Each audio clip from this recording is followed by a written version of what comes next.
Yes. All I know is this violates every canon of respectable broadcasting. How are you? Hey, who wants to help me get this recorder out of here? I need some muscle over here. You are listening to Blame Your Brother.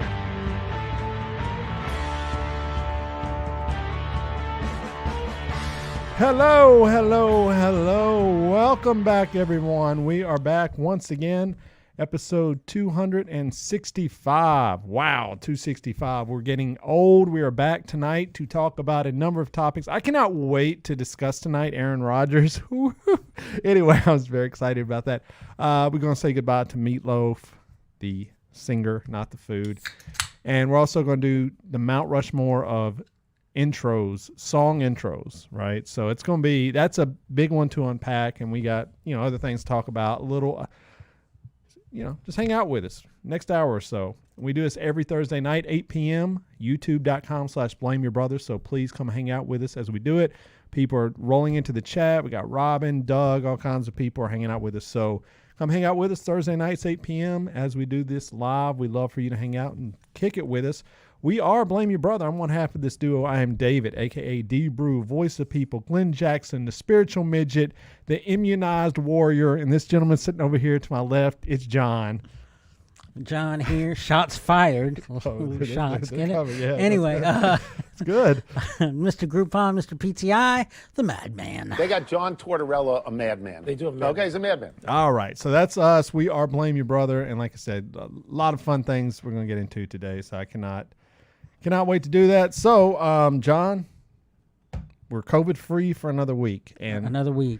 This is wild, man, because I've been telling you, like, everyone around me, not directly around me, but like people I know are getting COVID. It's like falling like flies, man. I mean, found out my brother-in-law had COVID. My sister, COVID. Coworker, COVID. I mean, it's just like every week it's someone new, and like I'm like dodging. I'm like the dodgeball champion right now. And as soon as I say that, I know it's going to be bad. Like, I'm not stupid. I mean, at some point, I guess it's going to get all of us, right? Like, I was just saying that to my wife the other day, and like last night, Emily got a fever, and my wife's like, "Oh no!" And I was like, "It's not COVID. It shall not." I feel like Gandalf, you shall not pass. Yeah, let's hope so, right? But it's not. But anyway, so let's cross our fingers. But yeah, so let's get into last week we do a Mount Rushmore every week, and we've asked, our listener, Chris sends us his list every week. So last week we did the Mount Rushmore of juniors. That's right. The juniors inspired by Martin Luther King. And Chris Greger sent us his list. He always sends us a list from last week's topic. He said this one was tough. I would definitely have picked King Griffey Jr., but I chose 4 without the junior in their name. He went with Mike Ditka, James Vanderbeek, Snoop Dogg, and Burt Reynolds. So I think we mentioned most of those. I can't get down with all those except for maybe James Vanderbeek. Yeah, hey, I mean, we didn't mention Will Smith. And some people have a soft spot for James Vanderbeek. I think because a lot of people maybe a little bit younger than us, Dawson's Creek was their jam. I watched Dawson's Creek. I was probably a little bit too old to be watching it, but it's one of those shows, once you start, you kind of get into it, you're like all in. So I definitely watched Dawson's Creek, but to some people, that was like their wonder years, is how I look at it. Like, you know what I'm saying? I guess. So we have a soft spot for, I can't even think of the actor's name. Who's the main? Fred Savage. Yeah, Fred Savage, right? Like, we'll see him now and that's Fred Savage. And somebody, I don't care. Fred? What? Right, because he's been in a bunch of things lately he's funny. He's a funny dude, So anyways, thank you, Chris, for that. We continue to appreciate him. We'll look forward to your Mount Rushmore next week. All right, let's get into it then. What's anything new going on you this week, John? Anything? No, I mean we were talking about syndication right before the episode started. If we're on 265, oh, that's right. I mean, we get syndicated. It's so. Back in the day, we used to be streamed live. Well, not live. The content was streamed on Radio Vegas Rocks. And back in the early days of the podcasting game, like people would email you or like contact you and be like, hey man, can I just play your episodes? I'm like, yeah, I don't care. So maybe one day we'll end up on some podcast like version of Nick at Night. Technically that is a version of syndication. Yes, exactly. So just we haven't syndicated. Yeah, I mean, if you want to play all of our greatest hit, I think the difference between this show really is that does the syndication work when we're very topical, like we're very much discussing, like last week we're talking about this week in history. And I've wondered about this show because it's like John Oliver. Yeah, kind of, right? I mean, so I did a guest appearance on the Rock Candy podcast. Mentioned it. If you haven't went and listened to it, it was a really fun time. We did top protest songs. I mentioned it last week, but they were like, oh yeah, we're kind of getting more political than we've ever gotten on the show before. And because their show is more like a music show. And I'm like, do people look at us and they think this is a political show? Because I don't personally think it's a political show. And I will tie this in later. There is something I want to mention this for, but just as off the cuff. Would you describe the show as political to someone? Like if someone came and said, what is your show about, John? What is Blame Your Brother? What is the essence of this show about? I wouldn't say it was political at all. I think a lot of people think it's very political what we do. Because I think we talk about... I think the politics nowadays is in the news so much that it's almost pop culture. Right. Okay. And so that's a lot of what we talk about is pop culture, what's going on. And so... Okay. I mean, no, yeah, I think yes. I think it has come to the point. If you talk about issues in society, that is politics, which is crazy to me because I was ranting about my wife, who probably could care less. I go on these rants, and I think she's just half paying attention because she's kind of legally and morally obligated to. But I really like. If I didn't have this podcast, I don't know what I'd be doing. Probably just standing on a corner somewhere yelling at people. But politics is like the enactment of policies, right? Like, let's get this senator in. Let's change this district voting. Let's do this. But it's become synonymous with issues. Yeah. And so on that aspect, I think it is a political show. I think the major networks have turned any issue into politics and it's kind of sad. I mean, because that's kind of the divide in this country right now with the COVID vaccine, with this, with that. And so I guess we're a political show is what I'm saying. I mean, that's why our show is like a weird hybrid of a bunch of things. That's why I don't think it would ever be like featured on any certain, like even when you have to categorize yourself, it's kind of weird. Like, there's some certain like musical artists are hard. Like when we talk about Meatloaf later, he's kind of a hard artist to put into a box because he was a bunch of different things. He wasn't rock, he wasn't pop, he wasn't this. So you kind of, that's great, if that's what you're looking for. But I keep forgetting the masses want one thing in a box and they want it pushed to them where they don't have to think. And I keep thinking about that. But I mean, it's interesting because if you take all the things that are out there, which I mean, really shouldn't be a political, right? It does kind of, for the majority, fall on this side or that side. 100%, yeah. And it's just so weird that like, and I wonder if just certain people that have the biggest voice are spoon feeding these people, and it just happens to fall that way. I think so. And that's what I'm forced to believe. Now there's certain things that if you whittle it down, you can see the political mechanics of it, kind of like abortion.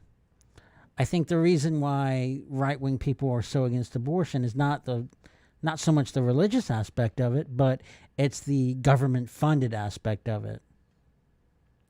And that would be a big, the Planned Parenthoods, and all those types of things. I mean, I would disagree with you, but I'm glad you brought that up because I was thinking about this the other day. I think the most ironic thing about the right is a bunch of things, but so these people are the argument for abortion, which look, I get it. I'm not going to sit here and act like I don't see the arguments on both sides. Okay.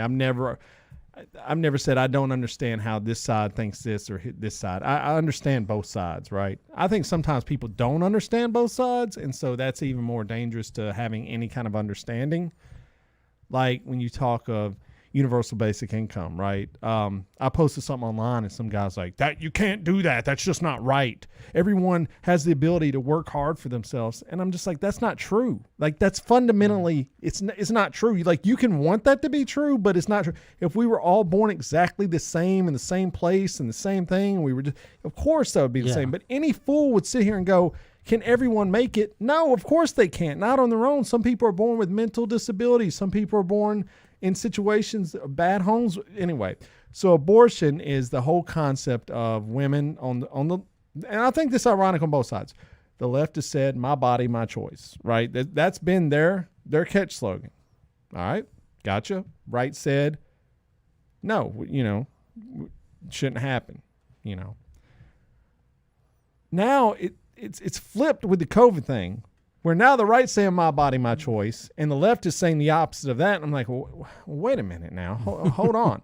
And look, I'm pro-vaccine, right? And I would wish everyone would get the vaccine, right? I think you set,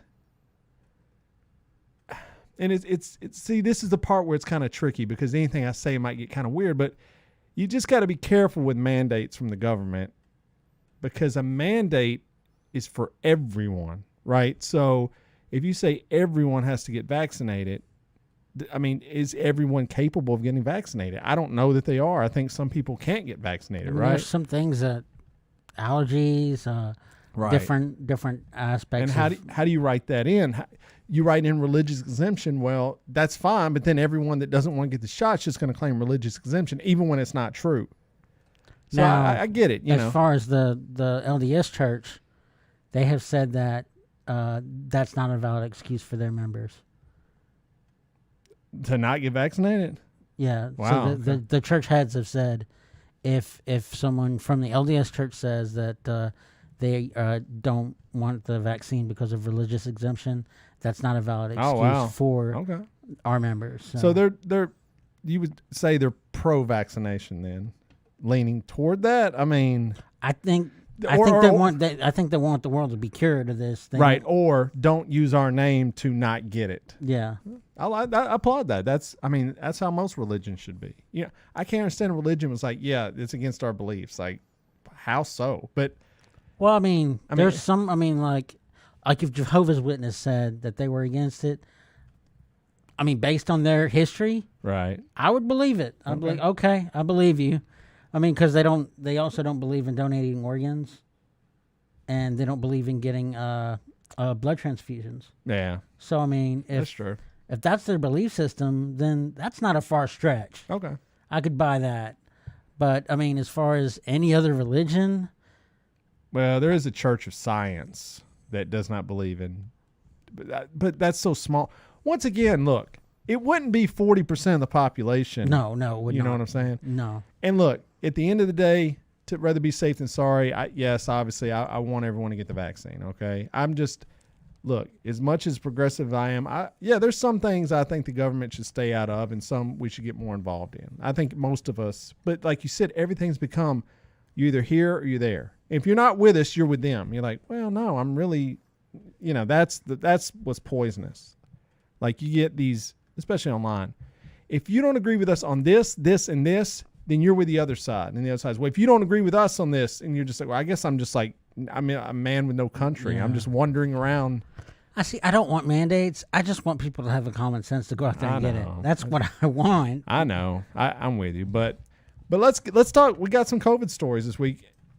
Not directly, but let's just get the story. I want to talk about this. Let's talk about our guy, Aaron Rodgers. Look, man, if you don't watch football, past weekend was one of the greatest football weekends ever. There was a lot of good games, close games. My God, I watched every one of them. I loved I was not happy about the Titans game. Okay, obviously it sucked. If you don't know, we're here in Tennessee. Titans lost. It sucked. And it was a terrible way to lose, but was I that surprised? Not really. The next two games, I've never been happier. And I literally just, look, I'm not even a religious guy, okay? But me and God had a talk, and I said, God, I'm not joking. I said, Did you have a talk with him about me winning the lottery? I know, I should. I said, you cannot, my eyes were closed. I said, you cannot, look, the Titans lost. That's fine. I wasn't making any deals, make the Titans win. I didn't think they could go that far. I said, but here's the deal.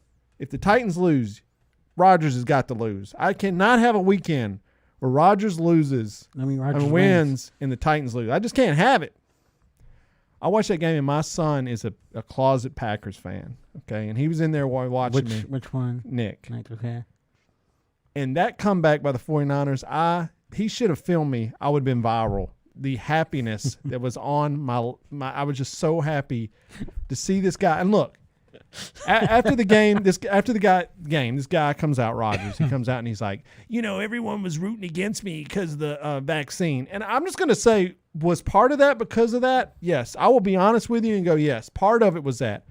The other part is you're an asshole. You're just you. I mean, you're a jerk, dude. Look, when I played sports in my younger days, I embraced the role of the villain. I did. I would talk crap to the other team, to their fans, whatever.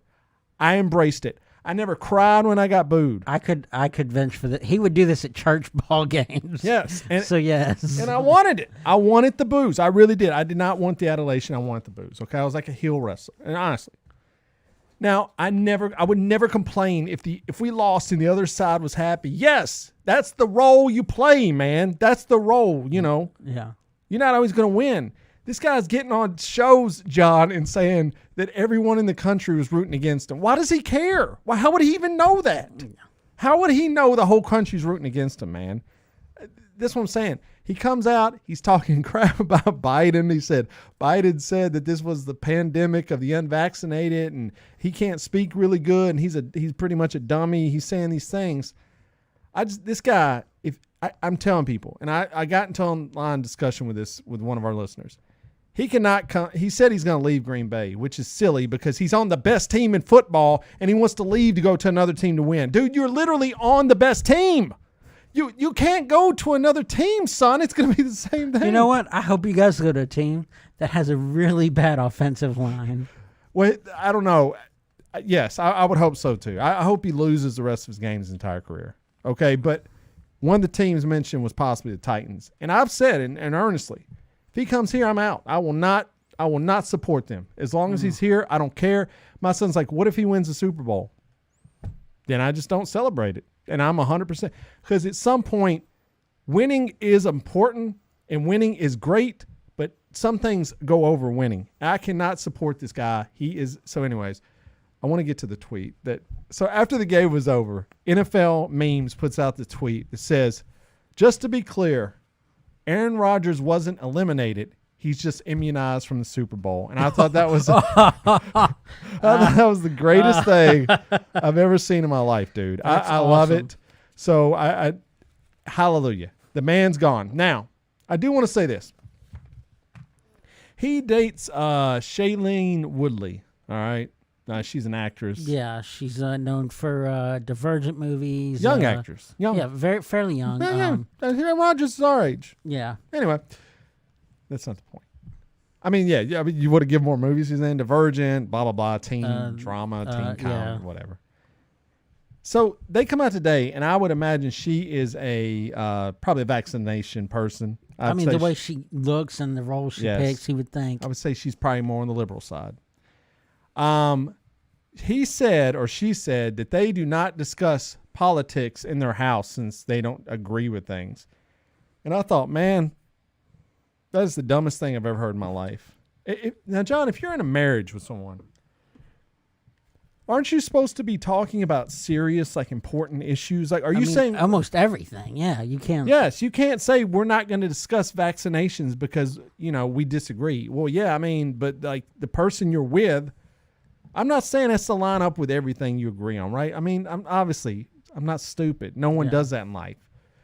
But come on, man, you've got to line up on a majority of things. And that's a big thing. What if, you're together.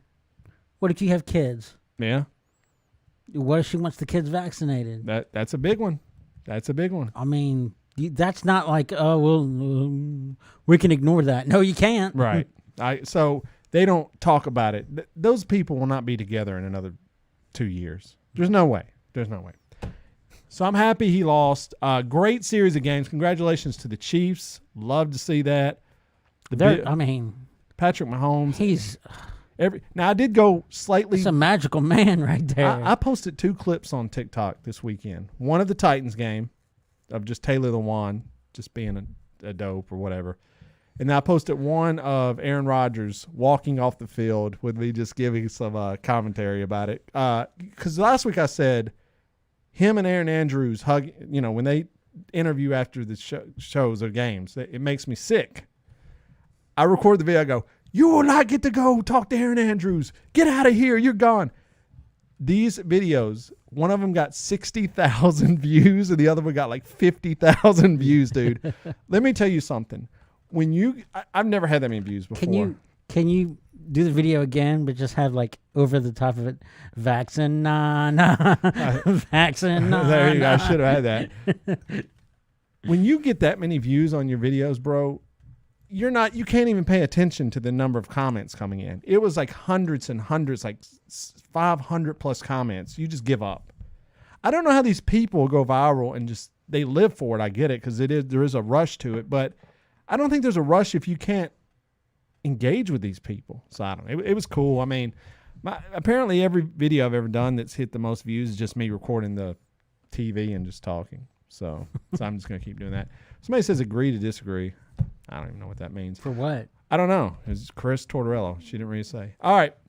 Let's get to another story. So Aaron Rodgers is friends with Joe Rogan. Now, this is the ballerest move I've seen. You're familiar with Neil Young, right? The artist. Yeah. So Neil Young is obviously pro-vaccination, and he is aware that Joe Rogan is anti-vaccination by nature, by the things he said, by offering alternative methods. And Mr. Neil Young did not like that. So he said, Spotify, you got 2 options. Either I go or Rogan goes. He made this declaration. And I guess they were like, well, Rogan's not going. He said, well, you can remove my entire catalog from Spotify. So that happened today. I was like, holy crap, dude. I mean, if you were to give me a list Yeah. of people that said that, Yeah. Yeah, I'd probably pick Yeah, him. yeah. If his name was on 5 people, you'd be like, yeah, it was probably Neil Young. Baller move or dumb move, would you say? I mean, it's dumb, but he's got the money. Right. So, I mean. Yeah, I mean, for him, not. For him, it's kind of baller. Yeah, I think it's kind of baller, too. I mean, to have that. No, it is a totally baller. I mean, and to actually do it. There's a lot of people that would say they would do it. He was actually a no. He's losing money on this for sure. But look, I've always said this about artists.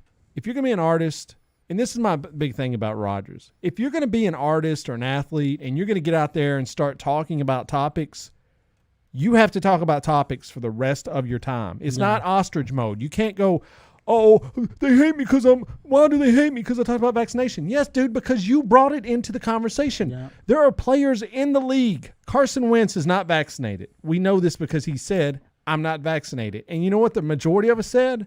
Good for you, brother. Don't really care. Rodgers made it about himself, and that's why he's talked about it. And the same thing with Neil Young. Neil Young has been a political guy his entire career, and so he said, take me off. And so, yeah, I think that's great. So I just wanted to mention that because it has a Aaron Rodgers tie. But let's talk about Meatloaf. So Meatloaf passed away this past week. And he passed away from COVID symptoms, which is unfortunate. I'll just talk about this slightly. I don't want it to be the whole thing about it. But, he was an anti-vaxxer. He attended, he was part of his concert group. I think it was him and Eric Clapton or whoever it was, going around saying, vaccines fake, blah, blah, blah, blah. And so he passed away. And that's unfortunate. We've mentioned multiple stories where that's happened. And it sucks, and I hope that his fans, if they were one way or another, can see this and move on to something else, right? I mean, there's nothing we can do about that. But let's talk about the career of the man Meatloaf. Now, John, I'm going to let you have this because I wasn't the biggest Meatloaf fan. I told you before we start recording, I couldn't name 5 songs by Meatloaf. I mean, of course, I would do anything for love. But I was, which is kind of ironic because before all this started, I was working on a song I was going to put out there. It said, I can do anything for love, but I can't get vaxxed. Anyway, that song, Dashboard, what's it called? Paradise by the Dashboard. Dashboard. Objects in the Rearview Mirror. Is that another one? That's all I know. So I'll let you give a eulogy to Meatloaf and what you enjoyed about the man. Because I want to say, Emily Steele, wife of Ender, who was on the show, she is a massive Meatloaf fan. Like probably the biggest Meatloaf fan. If you know Emily and Ender, what I'm about to say is it's not going to be a surprise. All right, so John, go. Yeah, this is all you. Go ahead. If you like musicals, then Meatloaf is your guy. If you take Meatloaf musicals and add like a kind of like a rock-ish kind of thing to it, that's every Meatloaf song. One of my favorite Meatloaf songs, well, probably my favorite Meatloaf song of mine is called you took the words right out of my mouth. Okay, I've heard of that one. The downside about this song is there's just like this soliloquy at the beginning of the song that's really creepy. Really? And it's just this dude and this chick talking. He's talking about the wolf and the blood and whatever. I'm like, what is this about? Has nothing to do with the song, but it's like you can't have one without the other. It's always playing with it. And it's just like, but that's his thing. He got his start, I believe, with the musical Hair as an extra. Okay. And then kind of kept going from musical to musical. His big break was in Rocky Horror Picture Show. Yes. He was like third down in the list because of his weight. They wanted somebody to look really cool to play Eddie, the biker dude. But he was the only person that could get the words out for the song. Okay. So by default, they're like, all right, you're our guy. From then, that's when his career took off. I think his first big album was called Bat Out of Hell. Then he had Bat Out of Hell 2, and then... I mean, Bat Out of Hell is a classic. Yeah. I mean, that's all-time. Like, even I, who don't know much about that, is an all-time top 100 albums of all time. Yeah. Right? Him and Jim Steinman. He wrote a lot with Jim Steinman. Right. And Jim Steinman is notorious for writing musicals. So that's where I think a lot of the vibe for a lot of those songs comes from. Right. Other songs, 2 out of 3 Ain't Bad, Rock and Roll Dreams Come True. Okay. But I was a fan of Meatloaf.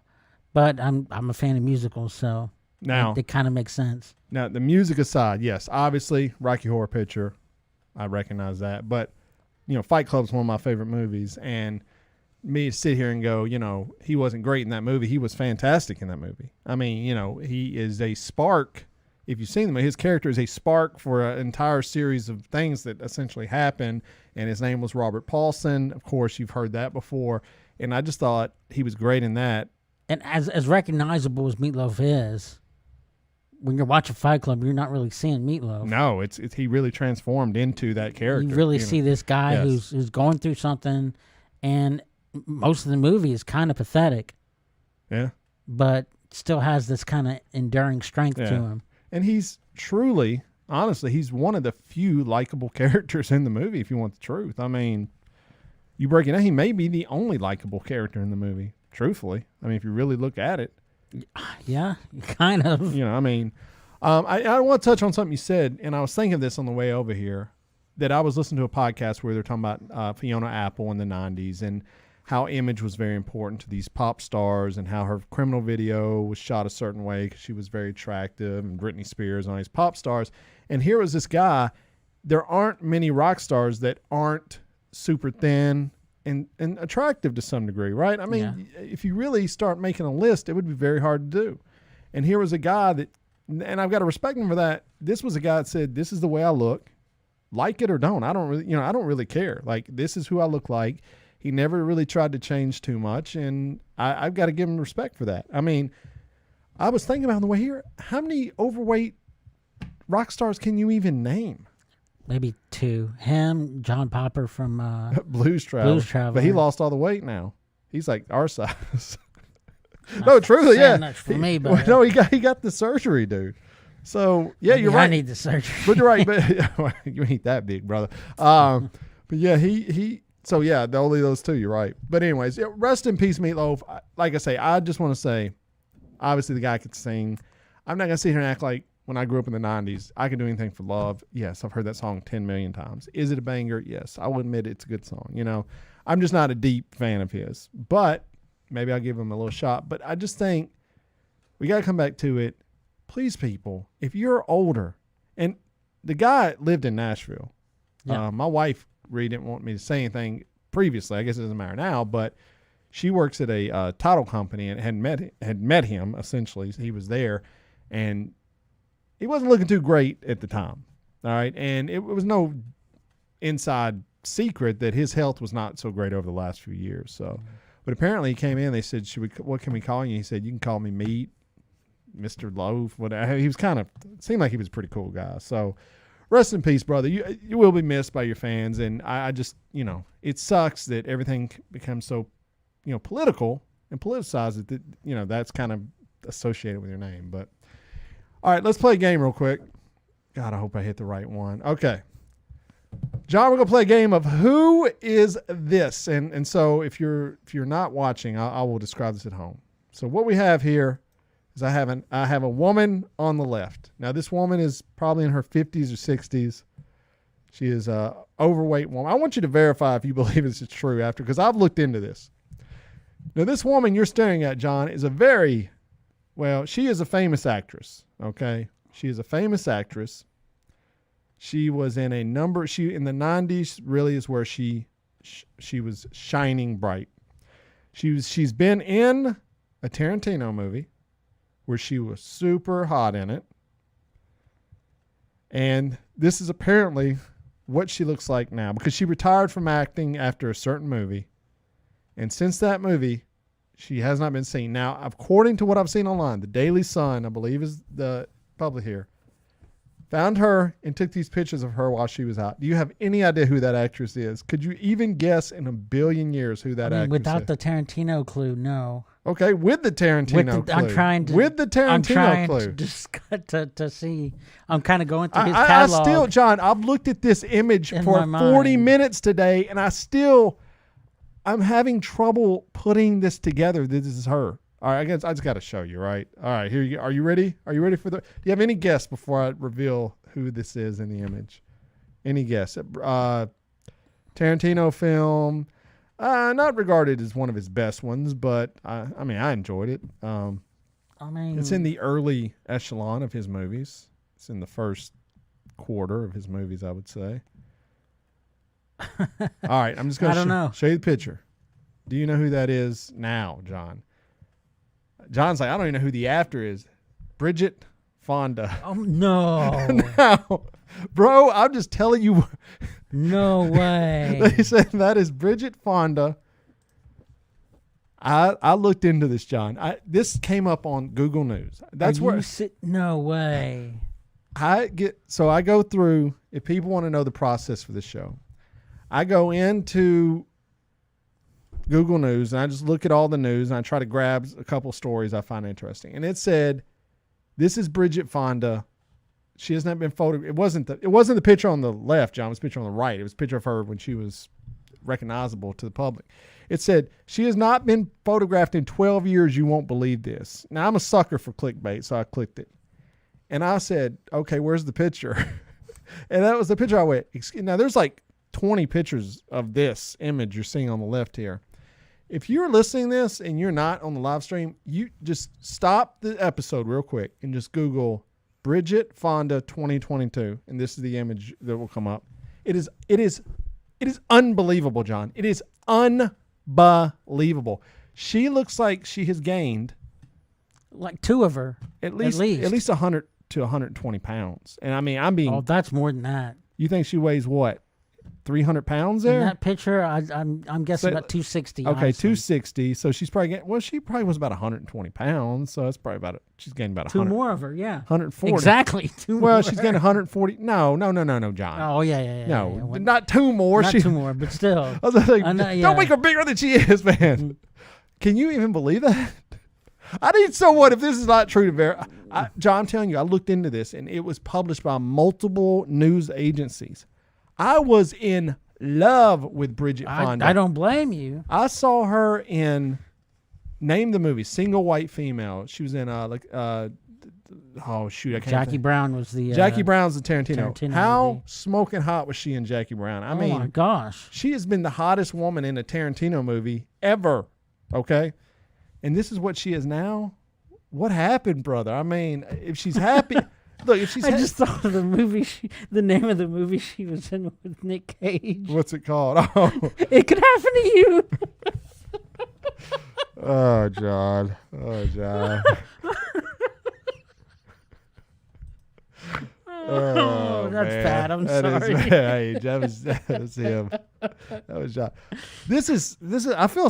I mean, unless she's happy, if she's happy, I don't really care, right? I mean, maybe she is happy, and who cares? Maybe she let go because of pressures of society. It's just wow. That's just hard to believe, right?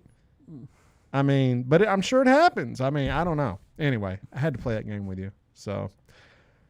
There you go. If you had Bridget Fonda in the thing, you win. And like I say, if you're listening at home, please just stop the podcast for a few seconds and just Google that and let's see what happens.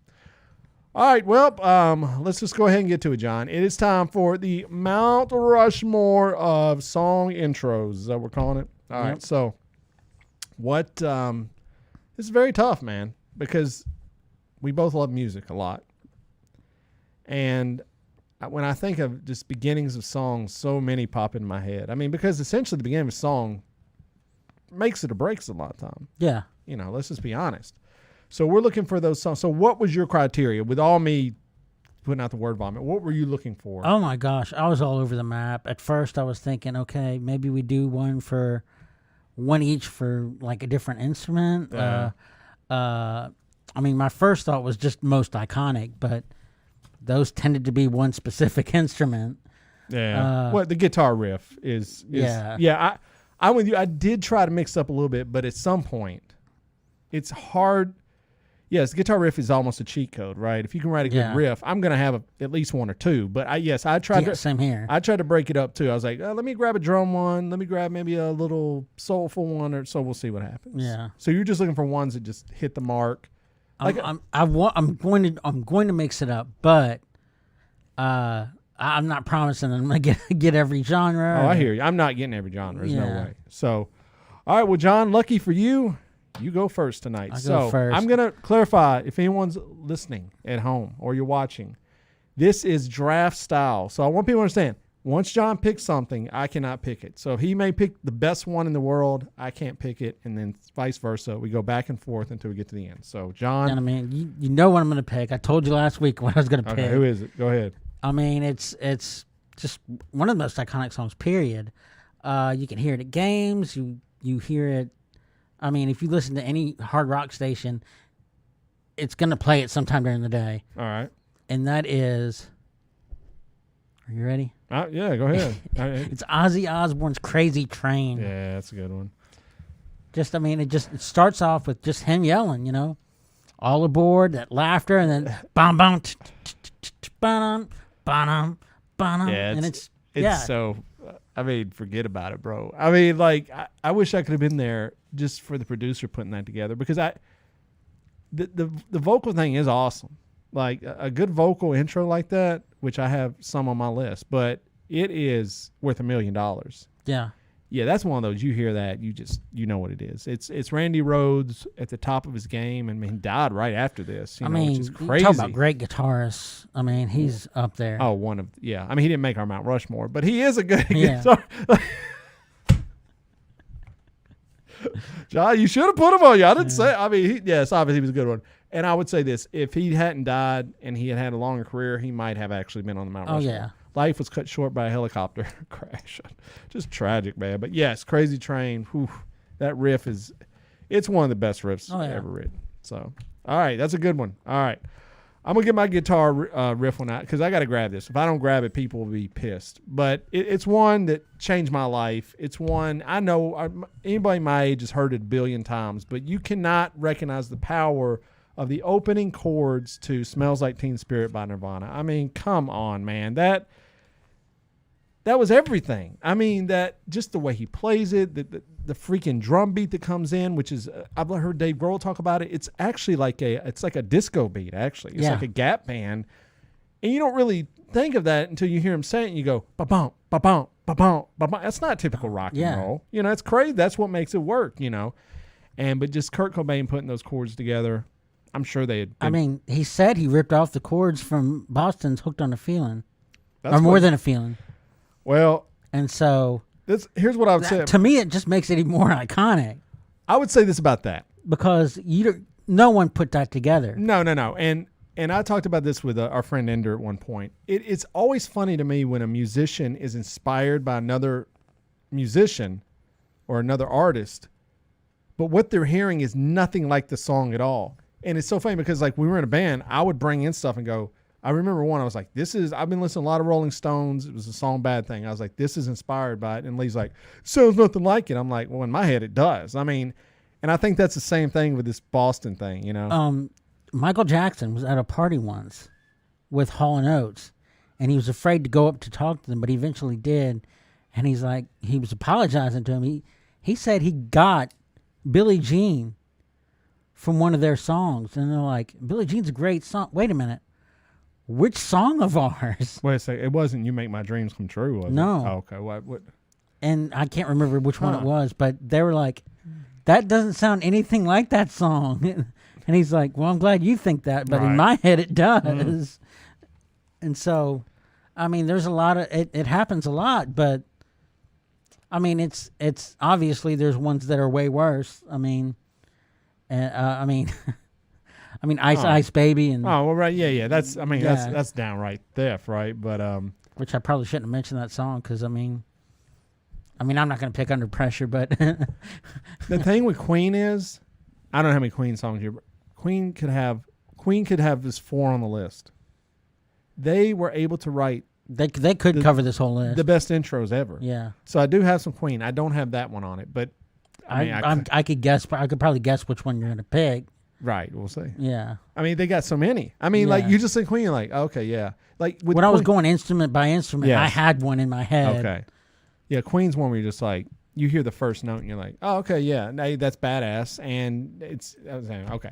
All right, so we got Ozzy and Nirvana. What's your number 2, John? My number 2, I'm going guitar heavy on this one. Oh, here we go.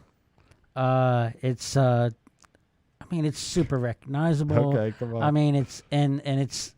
I've heard different stories. Some said that the guy playing it was playing like a carnival theme, and somebody said play it backwards, and that's what the riff was. But this is Guns N' Roses. Okay. Sweet Child of Mine. Yeah, I've heard that he just Slash would use that as a practice warm-up. Yeah. And he would play it all the time, and finally just someone says, what is that, dude? What are you playing? And he's like, no, keep playing that. So it's crazy. Yeah, I mean, come on, dude. But Steven Adler, their original drummer, in fact, when he left the band, that's probably when the band kind of fell apart. He was talking about it, and he said that it was almost like a ba ba ba da da da da da, but backwards it was almost that, and he just tweaked it a little bit. And interesting. But it's I mean, for that time when it came out, when that song just starts playing, it's just like, yeah, it's a groove, but it's like, yeah, it's great. Yeah, I mean, Guns N' Roses. I mean, Slash is one of those other, he's guitars. Great. He's great at what he does, right? He was never going to be like the greatest guitar player, but his riffs were really good. And if that band had just, part of the magic was they were self-destructive. I think that's why they were able to create this music. But if they could have sustained that, they would have been, without a doubt, if they could have carried that magic on for just 4 more albums, dude. I'm not even talking 100 albums. They would have been the greatest American rock band ever to exist. I could go with that. I mean, Appetite for Destruction is a perfect album. I mean, these songs they were writing were insane. Like, I hated hair metal, and I was like, I love this stuff. Like, because it had hair metal, but it was like just better. Even some of their harder songs, they had like like Welcome to the Jungle. Like, I mean, it's super hard, and then there's one part in the middle it just kind of like grooves out a little bit, and you're like, Yeah. wow, okay. Yeah, great band. Yeah. Well, I like that one. Sweet Child of Mine. I'll go with another guitar riff then. If we're just gonna go guitar riffs, and then I'll try to grab my other ones at the end here. You got to go because I kept thinking, man, what's one? And you got to have the greatest guitar player. And I know when we hear it, we think of wrestling, but Voodoo Child by Jimi Hendrix, get the hell out of here, dude, man. When that hits, and it works on it was Hollywood Hogan's intro music. Yeah. And you know why he picked that intro music? Because it's badass. Because it's badass, dude. I mean, dude, get out of here. Like, to me, oh man, just the way the intro starts and this goes right into the music, man. It's you got to have Hendrix on there. You know, like he was just. If you're gonna have guitar riffs, you got to have the greatest guitar player of all time. He definitely was on the Mount Rushmore of guitar players, but you know, he's one I probably could have picked a bunch, but I think that's the one that just, and maybe it is because I just heard it every week. Every week watching wrestling, I would hear it, and I just went, how did no one ever pick this as their music? Yeah. I mean, like this, I want this to be my music for life. I will go around the house just doing that one. Right. You know what I'm saying? Like if I'm playing around with the kids wrestling, that is my theme music when I walk in the living room to wrestle them. So, yeah, that's Jimi Hendrix. You know, we could show love for him all day. Obviously, he's, you know, one of the greatest of all time. And, you know, I love, you know, I hate Eric Clapton's kind of a punk these days. I love the fact that Eric Clapton was almost crying when he saw Jimi Hendrix playing because he said, "We'll never be this good, mate." That was terrible. I don't even know what accent that was, but that was the worst accent I've ever done. That wasn't even a cartoon. I don't even know what that was. Like that was so bad. All right, that's my number 2. All right, John, let's go. Are you getting off the guitar? Or are you sticking on it? I'm gonna trick everybody. There we go. Because this is a band famous for guitars. Okay. I mean, that's their thing. Okay. They've got guitars named after the band.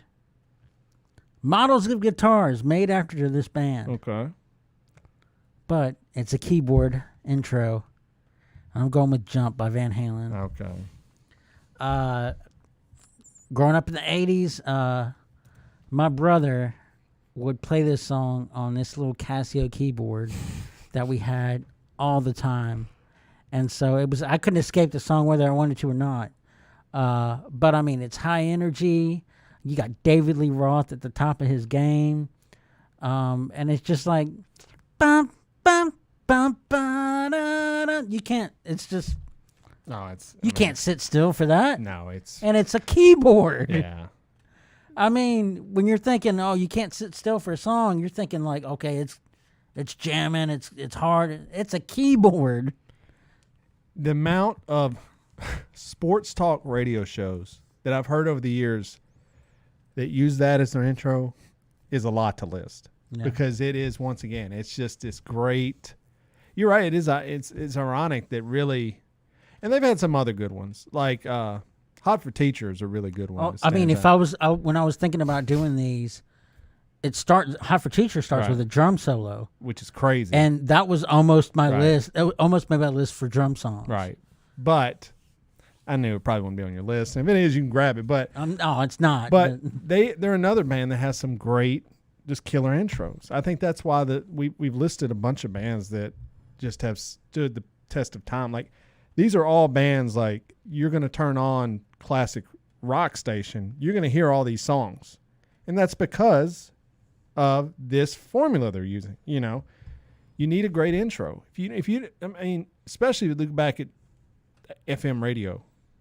If you didn't keep those people in, they were going to change the station. So you needed some killer jams, you know, and so, yeah, Jump that's a good one. I mean, I always have good childhood memories of Jump. Just watching that on MTV, watching David Lee Roth, thinking that was the coolest guy in the world, jumping off my bed, trying to do the splits like he was doing. It's a killer song. So that's a good one. All right, let me, I'm going to get kind of a keyboard, kind of synth. I'm trying to stay in line with you here, but really what could have been my number one, but I really want to get Nirvana because I didn't want to miss it. But a little band called The Who, a little song called Baba O'Reilly. And most people are like, Baba O'Reilly, what is that song? Well, you probably call it, if you don't know much about music, you probably call it Teenage Wasteland. But the actual song is called Baba O'Reilly. And it starts off with, this weird, I guess it's synth keyboard. I don't know. I don't know what setting synth it is, but it starts off with this weird synth keyboard. This just killer drum comes in by Keith Moon, and it's just off to the races. And God, it's such a great song. What does Baba O'Reilly mean? I have no idea. I just know I think that's one of the greatest rock songs ever written. I forget it was called that. I was like, what is he talking about? And he said Teenage West. Oh, okay. Yeah. It's called Baba O'Reilly. Yeah. It's off. I know the album cover. It's the one where they're standing next to the obelisk or whatever. And but this song, man, Townsend is another one who could write some killer like keyboard, parts. And he was a really technically proficient guitar player. He wasn't a shredder. But he was writing a lot of their songs, and I always felt like The Who was just unfortunate timing. I mean, they come out when Led Zeppelin's around, right? So they're always going to be kind of compared to Led Zeppelin, or they're around when the Stones are there and all Pink this. Floyd, right? And so it's like, but it's hard not to get lost in the shuffle when you're having to deal with those things. Yes, it's like trying to win an Oscar when you've got like really magical movies coming out. Yes, all at the same time. Right? Yeah, it'd be like yes. Imagine you're an actor. Yes, that's a good example. Leo's out there. Daniel Day-Lewis is out there. You've got Anthony Hopkins. You're just like, shit, man, this probably ain't happening. Like Moonlight ain't winning this year. I'm going to have to just hope these guys die off. And just the testament of many people that have seen The Who said it was the loudest band they had ever seen live in their life. And one of the great stories is when, they were going on a some 60s show, and they were going to blow out their drum kit, Keith Moon was. And so he put double the amount of dynamite into the drum head. And poor Pete Townsend didn't know that. And the explosion went off in his ear, and he lost hearing in his ear for the rest of his life over it. It's a great clip if you've never seen it. It's wild. So anyway, yeah, Baba O'Reilly, The Who, number 3. Great one. All right, last one, John. We're up to the last pick. Now, there could be 2 definitions of intro. Oh, boy. No, there's really just one. But okay, what's your definition? The beginning. The beginning. Okay. I don't know how could there be 2 definitions? There could be another definition because... There could be 2 definitions to any word.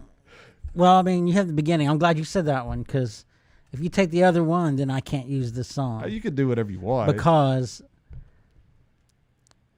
I'm just gonna say it. My yeah, fourth pick. Get it out there. My fourth pick is "I Will Always Love You" by Whitney Houston. And what's the intro? It's just her vocals. Oh, that's fine. Yeah. And it's just like she's so. I know. I wouldn't. There's a Why would you think I would discredit that? Because it's. How are there 2 intro? That's the intro. Because a lot of people would say that's not the intro. That's just the song. I would tell those people they're fools. The intro is literally.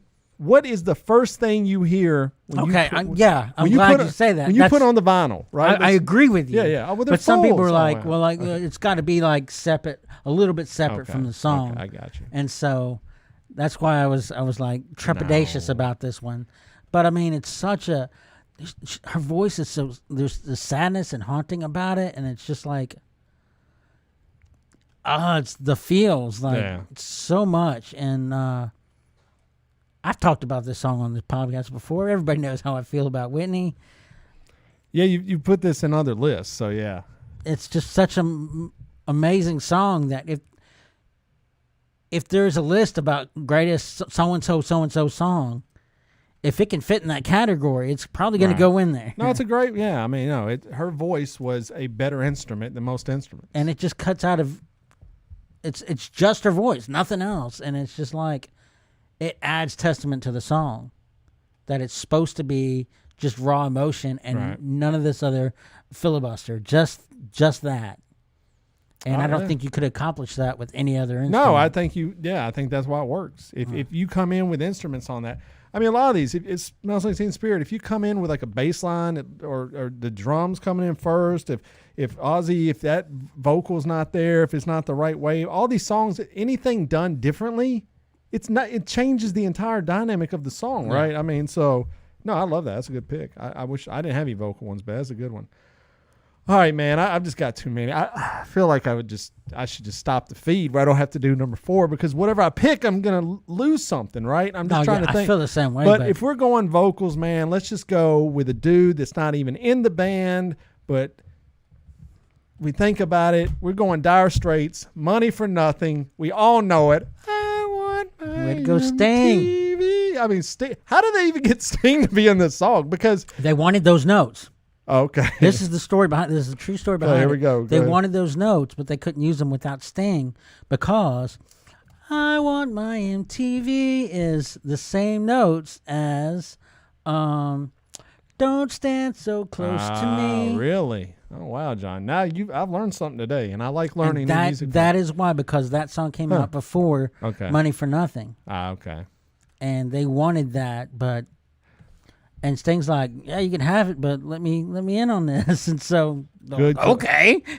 Dire Straits is another band. I probably doesn't give enough love, but my God, those drums on the freaking intro of that song. Yeah, I mean a lot. Yeah, they sound like they're. I don't know what the echo or the reverb was recording, but my God, love every instrument in that song doesn't sound like the instrument it's supposed to be. Right. The guitar sounds like keyboards. Right, it does. Yes. I mean. It's like, I mean, Mark Knopfler. We should have probably put him on the Mount Rushmore of guitar players. He doesn't get enough credit, honestly. You talk to any guitar player, like this dude was one of the greats of all time. Yeah. But yeah, that's my last one. So I kind of followed you a little bit there, John. All right, let me go back over our list, and then I will just read off a few I had on my thing. So John had Ozzy Osbourne, Crazy Train, Guns N' Roses, Sweet Child of Mine, Jump by Van Halen, and I Will Always Love You by Whitney Houston. I had Nirvana, Smells Like Teen Spirit, Jimi Hendrix, Voodoo Child, The Who, Bob O'Reilly, and Dire Straits, Money for Nothing. So just some ones I'd written down. Like I said, we could do a million. Bob O'Reilly, Money for Nothing, Voodoo Child. Well, those are my top 4. So I guess my list kind of worked out after all. Let's Get It On by Marvin Gaye. Or that I can't. Yes. Hard Day's Night by the Beatles. Everybody loves that. That weird chord nobody knows. I'm Coming Out by Diana Ross is so synonymous with Puff Daddy and Biggie that I played it at the house in case he was like, oh, that's is that Mace? I went, well, it's actually no, but okay. Iron Man by Black Sabbath, which Ozzy's in again. Yeah. When the Levee Breaks, that drum. Whew, I was kind of bummed. That it was either that or Money for Nothing. But When the Levee Breaks, that's one of the best drum openings ever. Another one, Bites the Dust by, is that the Queen song? That was the Queen song I was going to pick for my bass line. Come on, man. Doom. I mean, Money by Pink Floyd, Cash Register. Let's Go Crazy by Prince. That's one of my favorite spoken word intros. Dearly Beloved, we got to hit the gate to get through this thing we call life. Born to Run by Springsteen. And I had Kanye West, Runaway, because it's a little piano part. But that's what I had. You didn't even have a list, did you? I had a lot of other ones. One of my drum ones was going to be My Sharona by the Knacks. That's a good shit. That's a good one, dude. Man. My just out of left field one,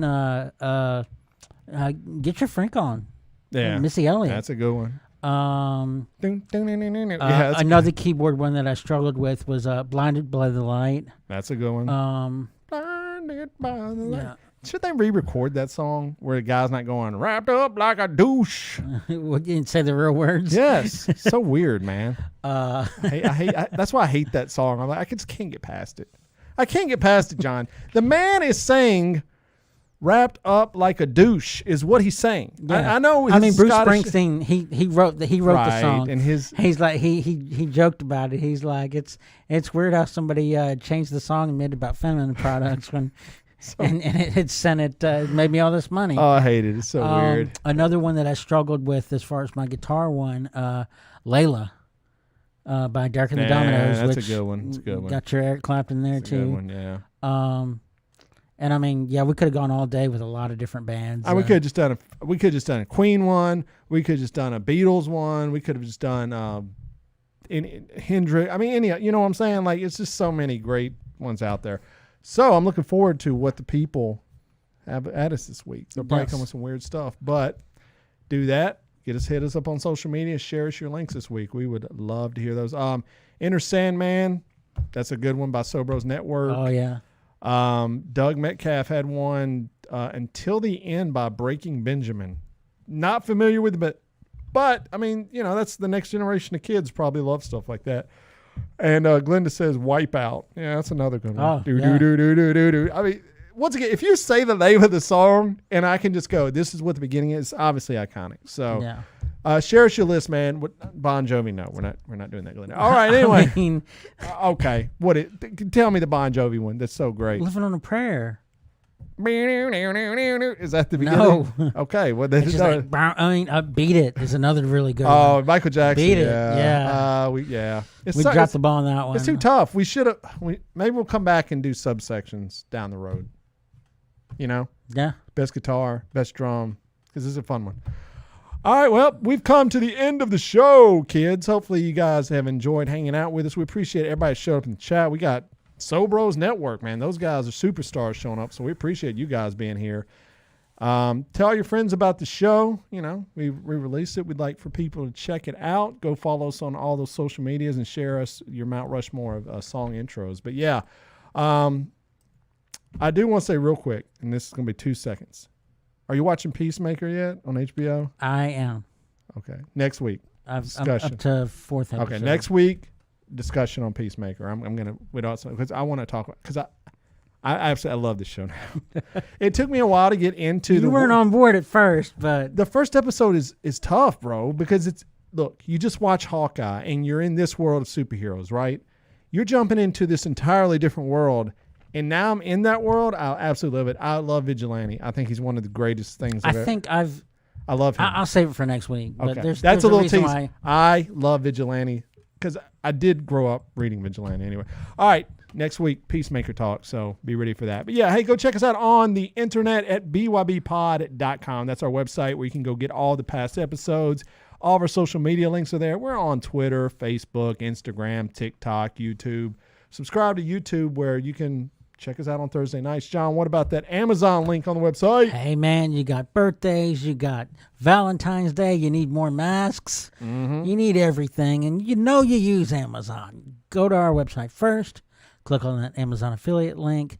Then do your shopping. Doesn't cost you a dime. Helps out the show. Your bros.